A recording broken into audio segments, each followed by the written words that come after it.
I'm Narelle Todd. And I'm Essie Susan Smith. We are the self-publishing author and marketing duo that has sold over 2 million books. But we didn't start out knowing how to sell books. Fast forward past many failed promotions and a lot of lessons learned, you will see how we went from self-publishing newbies to hitting the New York Times bestsellers list and making the USA Today bestsellers list 19 times and counting. We created the Get My Book Out There podcast to give you simple yet effective marketing strategies to increase readership and book sales so you know what to do, when to do it, and how to do it, as well as some tips for staying mentally and physically well. Let's get started. And we're talking today about writing in worlds. So this is in potentially other worlds or a world you've created, but it's looking at the ways that this can be a bonus or a plus for your writing career. So Susan's an expert in this area, so we're going to get her to tell us all about it. So take it away, Susan. Well, the reason that I thought this would be a good conversation for today was because of the fact that I just came back from Space Coast Book Lovers, and this is one of the workshops that they asked that I give. And I was thinking, wow, well, that would make a great podcast as well. So here we are.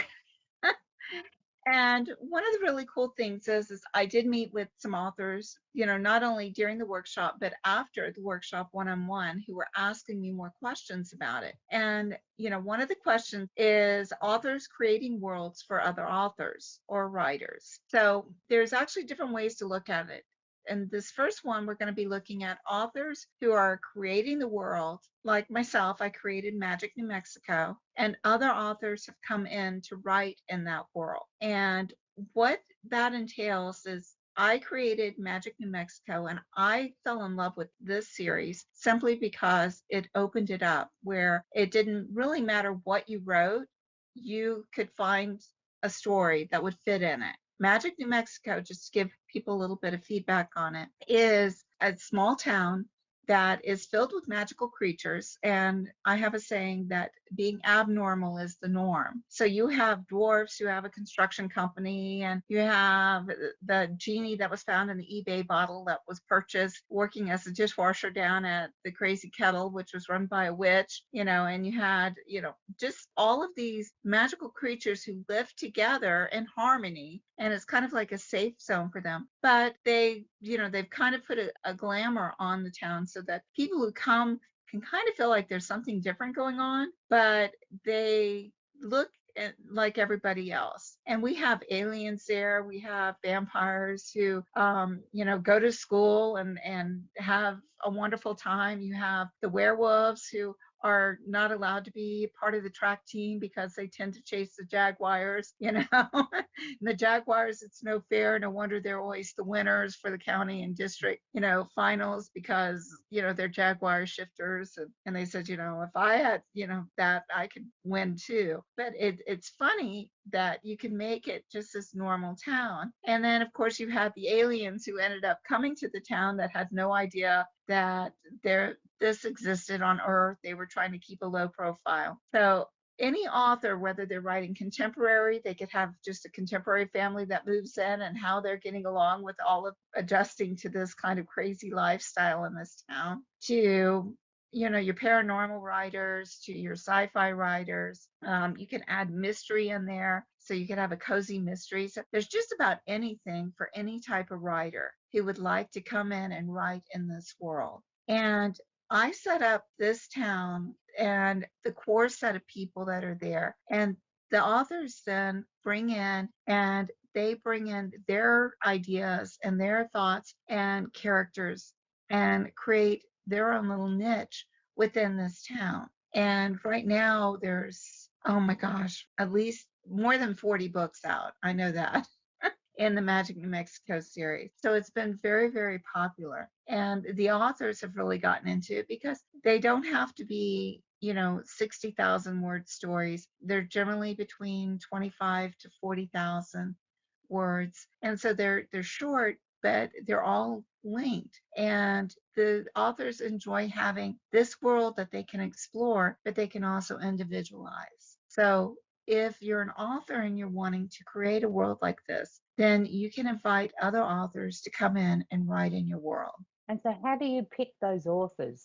Well, one of the things is having a Google form so that they can place an interest, and then you usually ask them for a couple of chapters if they can of a work that they've done or a work that they're working on in this idea, so that you can get a feel, are they going to match? Because you want to make sure that their branding matches with your branding. And this is something we'll talk about more when we talk about marketing in the worlds, but you want to make sure that they can kind of follow those rules that you've set forth. And I do have a story Bible, and I encourage them to read the first 3 books that I've written for the series so that they can get a sense of what the stories are like. So HEA, you want a happily ever after or happy for now. It focus with family and friendship because that's what this town, it's almost like a small town novel. So you want to have this. And so you're looking at authors that are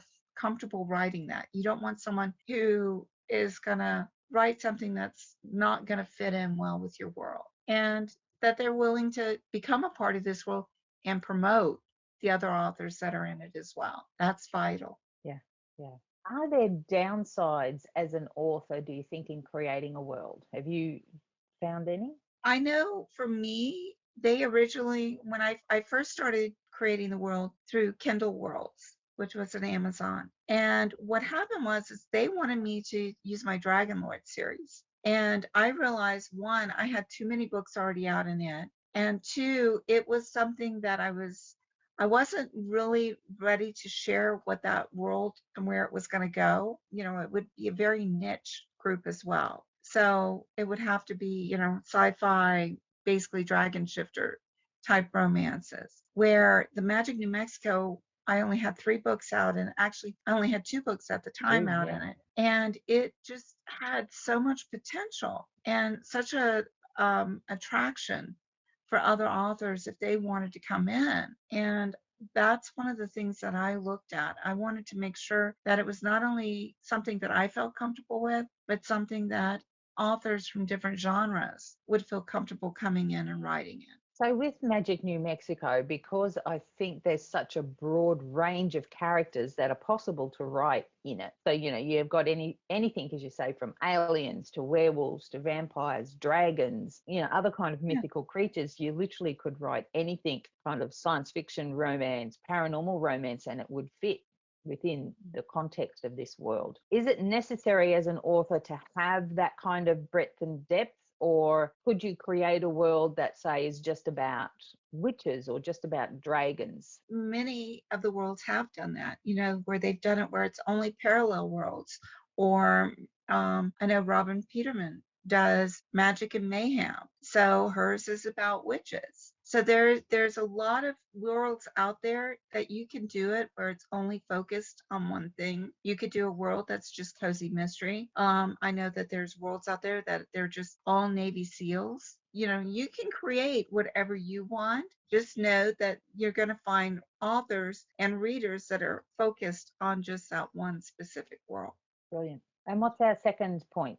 Our second point is authors writing in the worlds created by other authors. And in this case, it would be like me finding another author that I really enjoyed her world. I've read her stories and I'm so excited about it. And I think we've all done this where we imagine, oh, if I were to write, about this character, or if I were to write in that world, I would do this. And that is where you get excited and pull out your inner fan fiction. Like if you want to write in the Marvel universe and create a character that's going to be a part of that Marvel universe, that's where you take your talents and then you approach an author that has a world out there. For example, say I want to get into writing contemporary Navy SEALs stories. I would approach an author that possibly has a world out there and say, listen, I would like to write in your world. And I understand I need to write about contemporary Navy SEAL. And I would get the background and I would apply. And if she accepted me, then I would write a story that would go into her world. So it's another way for you to branch out as an author. Say, for example, you're not known in a specific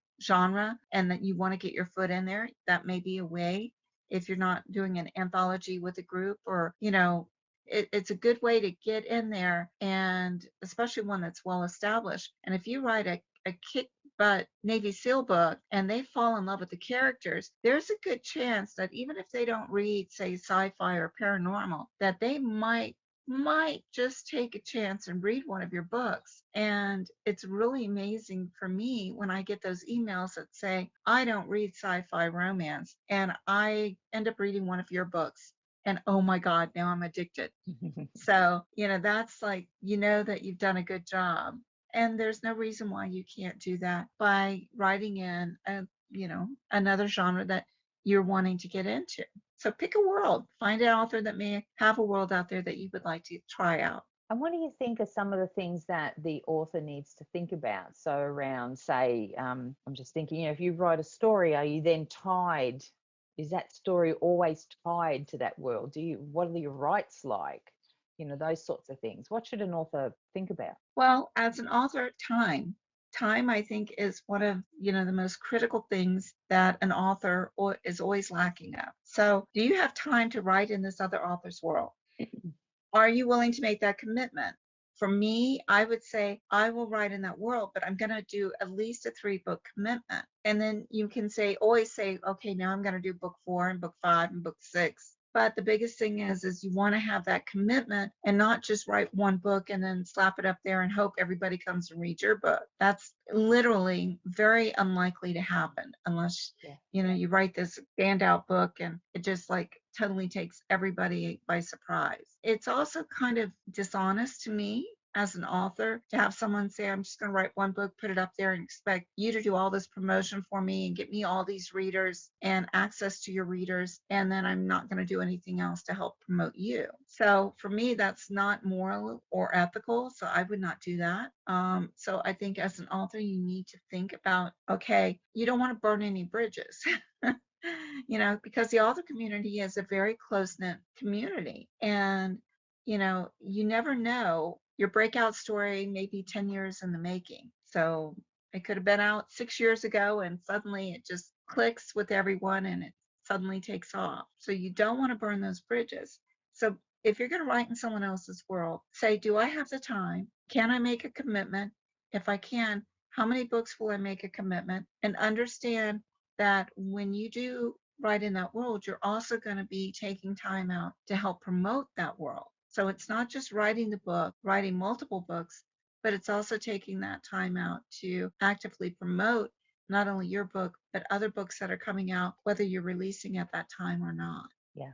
And I guess it's also important to read the contract, as with all things. That's very, very good, because you have to remember that if you don't follow through with the contract, they could say, we're taking your book off sale. Another thing is if you decide, you know what, I thought I could make this commitment. I've written this one book, but I can't, fulfill my part of it. Give them ample notice. Don't do it a month after you've released the book. Give the author ample notice that, listen, I thought I could do this, but mentally and physically I can't. Understand that if you pull your book from that world, that you need to pull all references to that world and characters or anything else that goes with that world out of the book before you re-release it. Because if you don't, you can get in big, big trouble, because that world is copyrighted by that author. Yeah. So if you make any references or characters or anything else, everything has to be scrubbed from it.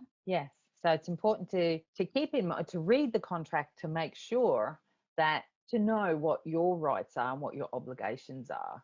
Very much so. Because And that's something, and usually the contracts are not, hideously long or super, super technical, but they are binding because you do put your signature on there. Yes. Yeah. So just check what it is, because each world will be different. And you want to make sure that you ultimately can get the rights back to your book, I would think. Yes. But just check, because sometimes you may not. And is that a risk you want to take? So I Yes. think, keep, Very much so. always read the contract. Okay, so our final point, what's that one going to be?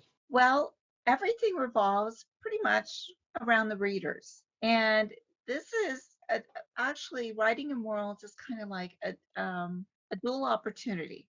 It's a dual opportunity for readers who love to read different authors, discover different authors. And, the books are short, so they're, not a huge time investment. But if the readers enjoy that genre or even just want to sample that genre, it's a great way to get in and read, multiple authors and short novellas. Usually they don't cost, they're a lower price because they are novellas, so that the readers can find new authors and new material to read. So worlds are a great way to do that. But there's an awful lot of readers out there, like I pointed out with authors, who they got the ideal for this character and they would love to try their hand at writing. And, you know, all great authors, if you look at like Stephanie Myers from Twilight or E.L. James or, dozens and dozens and dozens of others, they all started out writing fan fiction.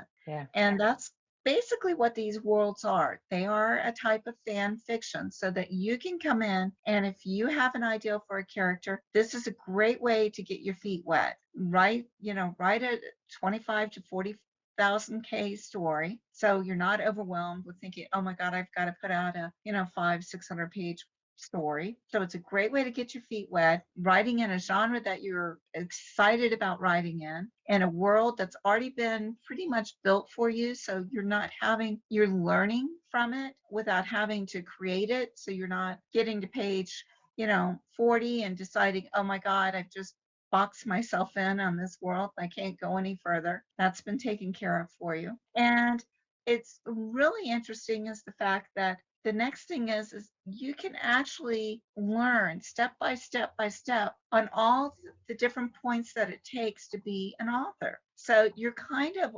learning on the job. So if this is going to be something that you're going to really, really enjoy, it's not a huge investment of time. This is something that, you may want to think of as a reader, thinking about writing, even if you've only got one or two or three stories that you want to try. Don't be afraid to approach the author and say, listen, I've written three chapters. I'd like to submit and see if you'll accept me and that you'll do everything that you can to be a part of this world. And it may be, getting that foot in the door so that you can next start creating your own worlds. But it's really a great way to get your feet wet and discover, what it means to be a published author.